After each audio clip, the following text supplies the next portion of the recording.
የነቢያት ታሪክ የነቢዩላህ ኢብራሂም ታሪክ ክፍል 3 ሰዎች በክህደት ላይ ችካሉ። ከዚያ በኋላ ኢብራሂም አለይሂ ሰላም ለሁለተኛ ጊዜ ለመሰደድ ወሰነ። በዚህን ጊዜ ለመሰደድ የወሰነው ወደ ግብጽ ነበር። ሻምንና ፍልስጤንን ትቶ ወደ ግብጽ ሄደ።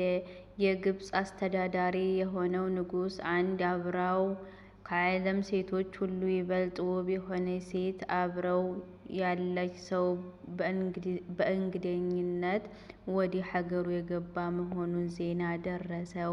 አሰላሙ አለይኩም ወራህመቱላሂ ወበረካቱሁ። ወደ ቻናሌ ቤተሰቦች እንዴት ናቸው? ሰላም ናችሁ? ሀይ ከኔ ጋር አልሐምዱሊላህ በጣም ሰላም ነኝ። ክርስቲያን ወገኖቼም ሰላም ብያለሁ። ለዚህ ቻናል አዲስ የሆናችሁ ሰብስክራይብ ደወሏን በመጫን ቤተሰብ ይሁኑ። ቤተሰብ የሆናችሁ አበረታቱኝ። ከትናንቱ የቀጠለ ክፍል 3ን ይዤ ብቅ ብያለሁ። የነቢያት ታሪክ የነቢዩላህ ኢብራሂም ታሪክ ክፍል 3 ሰዎች ክህደት ላይ ችካሉ። ከዚያ በኋላ ኢብራሂም አለይሂ ሰላም ለሁለተኛ ጊዜ ለመሰደድ ወሰነ። በዚህን ጊዜ ለመሰደድ የወሰነው ወደ ግብጽ ነበር። ሻምንና ፍልስጤንን ትቶ ወደ ግብጽ ሄደ። የግብጽ አስተዳዳሪ የሆነው ንጉሥ አንድ አብራው ከዓለም ሴቶች ሁሉ ይበልጥ ውብ የሆነች ሴት አብራው ያለች ሰው በእንግደኝነት ወደ ሀገሩ የገባ መሆኑን ዜና ደረሰው። እርሷን ከጀላት እና ይህችን ሴት ይዘውለት የሚመጡለትን ወታደሮች ላከ። አብሯት ያለውን ሰው ጠይቁት አለ። ባሏ ከሆነ ግደሉት። በዚህ መሃል መለኮታዊ መልእክት ወህይ ደረሰው። ከዚያም ሳራን ስለ እኔ ከጠየቁሽ እህቴ እንዲሆንሽ ንገሪያቸው አላት። አዎን፣ በአላህ እምነት የተሳሰርን እህትና ወንድም ነን ማለት ነው። በዚህች በለንበት ክልል ከኔና ከአንቺ በስተቀር አንድም አማኝ የለም ሲል ነገራት። ምድርን በሙሉ የሞላው ከሃዲ ስለሆነ በአላህ የሚያምንና አምልኮትን ለእርሱ የሚጠራ ሰው አልነበረም። ወደ ኢብራሂም የመጡና ይህች ሴት ምንህ ነች አሉት። እህቴ ነች አለ። ነቢዩ ሰለላሁ ዐለይሂ ወሰለም እንዲህ ይላሉ፣ ዋሽቷል ግን ለአላህ ብሎ ነው ይላሉ። ኢብራሂም አለይሂ ሰላም 3 ጊዜ ዋሽቷል። አንደኛ እኔ በሽተኛ ነኝ ባለ ጊዜ፣ ሁለተኛ የሰበራቸው ይህ ታላቃቸው ጣዖት ነው ባለ ጊዜ፣ ሶስተኛ ይህች እህቴ ነች ባለ ጊዜ ዋሽቷል። እኚህ ነገሮች ሁሉ በሌላ ለመተርጎም አመች ናቸው። እንደ ዛሬው ሰዎች የማይፈሩ ሲሆን ግልጽ እና ይፋ የሆነ ውሸት እንደሚዋሹት አይደለም።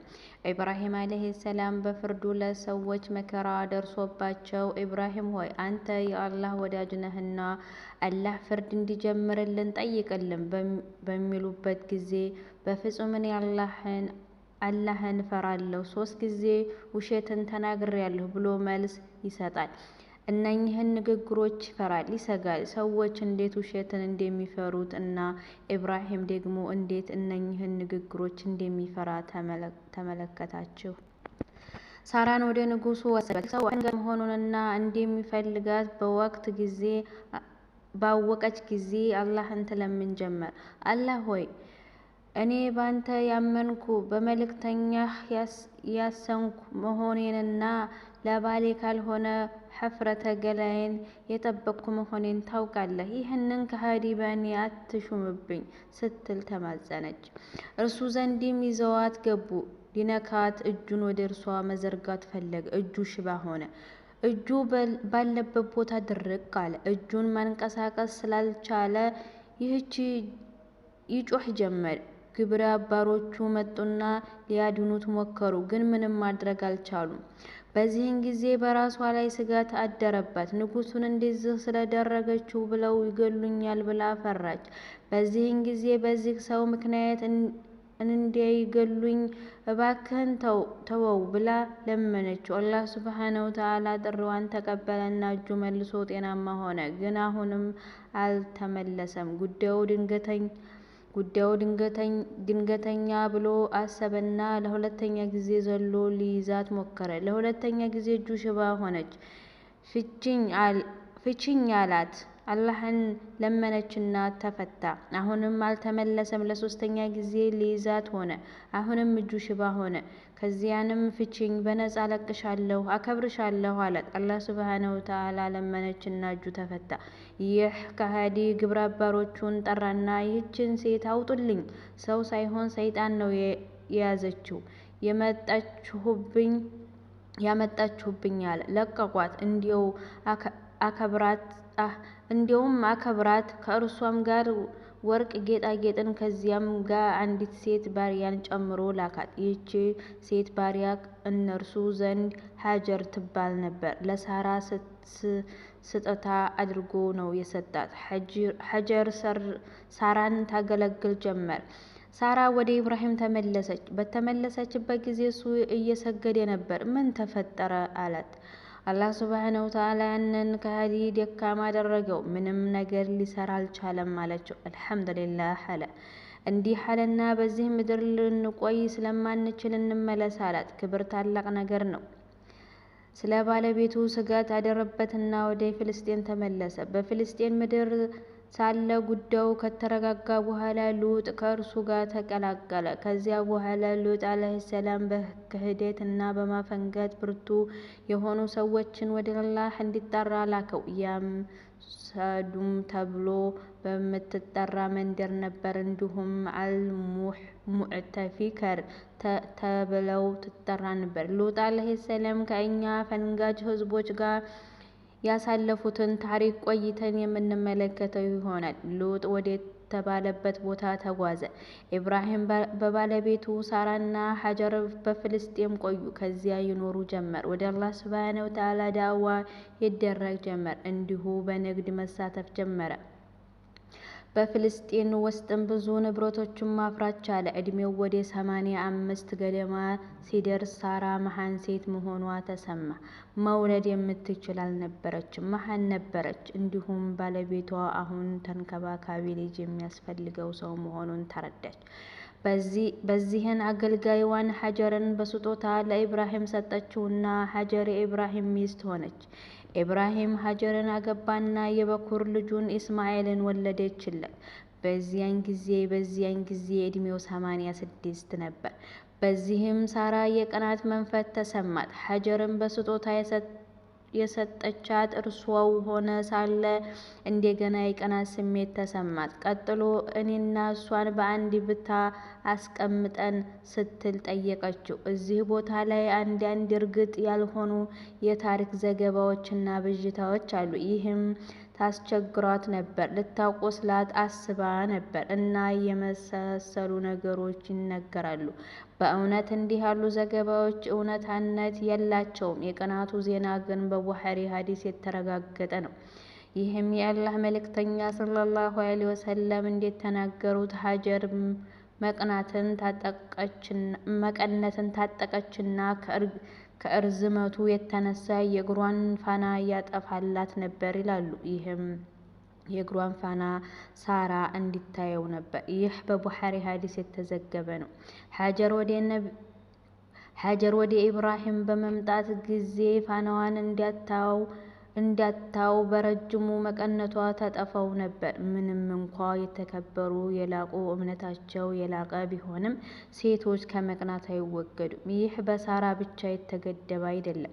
የነቢዩላህ ሰለላሁ ዐለይሂ ወሰለም ባለቤቶች ዘንድም የነበረ ነው። ሴቶች ከቅናት አይወገዱምና ወንድ ልጅ ይህንን አውቆ በተገቢ መንገድ ሊያስተናግደው ይገባል። ኢብራሂም ዓለይሂ ሰላም ይህንን ነገር ተመለከተና ሀጀርን እይታ የተገለለች እንድትሆን አደረገ። ኢብራሂም ዓለይሂ ሰላም ሀጀርን እንዲሁም ጡት የምታጠባውን ሕፃን እስማኤልን ይዞ ወደ መካ ተጓዙ።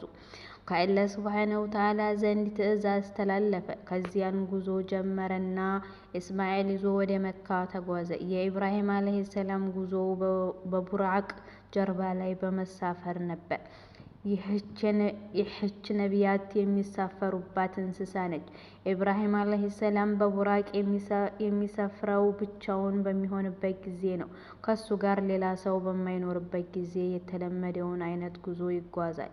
ከዚያ በኋላ ግን እስማኤል ተመልሶ በሚጠይቅበት ጊዜ ይሳፈር የነበረ በቡራቅ ነው። ነበር። ለዚህም ሲል ነው የመንገደኛ ጣጣ አይሸከምም ነበር። ከባለቤቱና ከልጁ ጋር ወደ መካ ተጓዙ። በመካ ውስጥም የሚገኘው ሸለቆ ዘንድ እስኪደርስ ድረስ ይዟቸው ተጓዘ። ይህ ሸለቆ ሰውም ሆነ ነዋሪ፣ አዝመራ፣ ውሃ በድፍኑ ምንም ነገር አልነበረም። በተራሮቹ መሃል ያለ አንዳችም ነገር የሌለባት ሸለቆ ነው። በዚያ እዚህ ባለ ሸለቆ ሀጀርን ከልጇ ከእስማኤል ጋር ብቻዋን ተዋት። ኢብራሂም ዓለይሂ ሰላም ሄደ። ሀጀር በጉዳዩ ተገረመች። በአንድ መንደር ውስጥ አልያም ቢያንስ ምግብና ውሃ በሌለበት የተዋት ነበር የመሰላት። እንዲሁ በረሃ ላይ እንደሚተዋት አልጠበቀችም። ግን ትቶት ጉዞውን ቀጠለ። ሀጀር ዓለይሂ ሰላም ተከተለችውና ኢብራሂም ሆይ ለምንድን ነው የምትተወን? ውሃ፣ ምግብ፣ ሰው የሌለበት ቦታ ነው የምትተወን አለችው። ቢሆንም ወደ ኋላ አልዞረም፣ አላመነታም። ዓለይሂ ሰላም ጉዞውን ቀጠለ። እሷ ደግሞ እየተከተለች ትለምነው ጀመር። እንዲያዝንላት ትጠይቀው ጀመር። በዚህ ማንም በሌለበት ቦታ እንድንሞት ነውን? ድብን ባለ በረሃ ውስጥ ብላ ጠየቀችው። ቢሆንም ከአቋሙ ፍንክች አላለም። በስተመጨረሻ አንድ ቃልን ተናገረች። እንዲህ እንድታደርግ ያዘዘህ አላህ ነው እንዴ ስትል ጠየቀችው። እሱም አዎ በትክክል አላት። ሀጀርም ዓለይሂ ሰላም ከሴቶች በፊት ወንዶችን ያስተማረችበት ንግግር ተናገረች። ነገሩ ከአላህ ሱብሓነሁ ወተዓላ ዘንድ መሆኑን ባወቀች ጊዜ እንግዳውስ አይተወንም ብላ መለሰችለት። ጉዳዩ የአላህ ሱብሓነሁ ወተዓላ ከሆነ በከንቱ አይተወንም አለች። በትክክል አንድ ሰው የአላህ ሱብሓነሁ ወተዓላን ትዕዛዝ ከጠበቀ ፍርሃት ሊገባው አይገባም፣ አላህ አይጥለውምና። ድህነትን ማጣትን አትፍሩ፣ አላህ ሲሳይን ለጋሽ ነው። የአላህ ትዕዛዝ እስከፈጸምን ድረስ እርሱ ይረዳናል፣ ያግዘናል። አትዋሽ፣ እውነትን ማምለጫ መንገድ ነው። ሐራምም አትስራ፣ ሐራም በረከትን እልም አድርጎ ያጠፋዋል። ስለዚህ ያለፉት የአላህ ደጋግ ባሮች መካከል አንዲት አማኝ ሴት ባለቤቷን ለመሸኘት በር ላይ ስትደርስ ስለኛ አላህን ፍራ፣ በረሃብ ላይ ቀናትን ልንታገስ እንችላለን፣ በጀሃነብ እሳት ላይ ግን አንዲት ቆይታ እንኳን አንችልም፣ ወደ ቤታችን ሐራምን ይዘህ አትግባ በማለት ያስጠነቅቁ ነበር። የዚህችን ሙስሊም ሴት ጉዳይ እስቲ ተመልከቱ። ነገሩ የአላህ ሱብሓነሁ ወተዓላ እንደሆነ ባወቀች ጊዜ ለአላህ እጇን ሰጠችና እንዲህም ከሆነ አይተወንም ብላ ወደ ሕፃን ልጇ እስማኤል ተመለሰችና እዛው ቆየች። ከቆይታ በኋላ ውሃ አለቀ።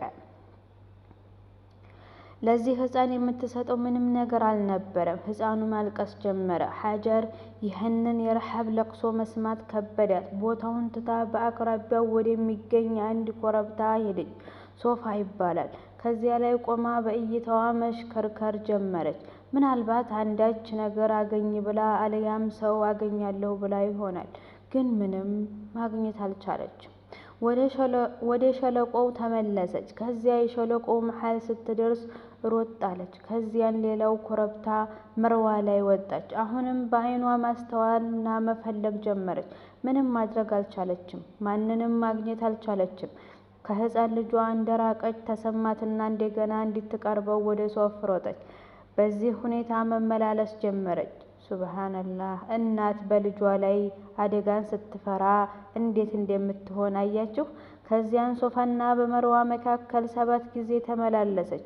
ሙስሊሞች በሐጅና ዑምራ በሶፋና መርዋ መካከል 7 ጊዜ የሚመላለሱት ይህንን ታላቅ ክስተት ለማስተዋል እና ህያው ለማድረግ ነው። በሰባተኛው ዙር በመርዋ ኮረብታ ላይ ሳለች ድምፅ ሰማች። ሳህ ትል ጀመር። እስኪ ዝም በይ ማለት ነው።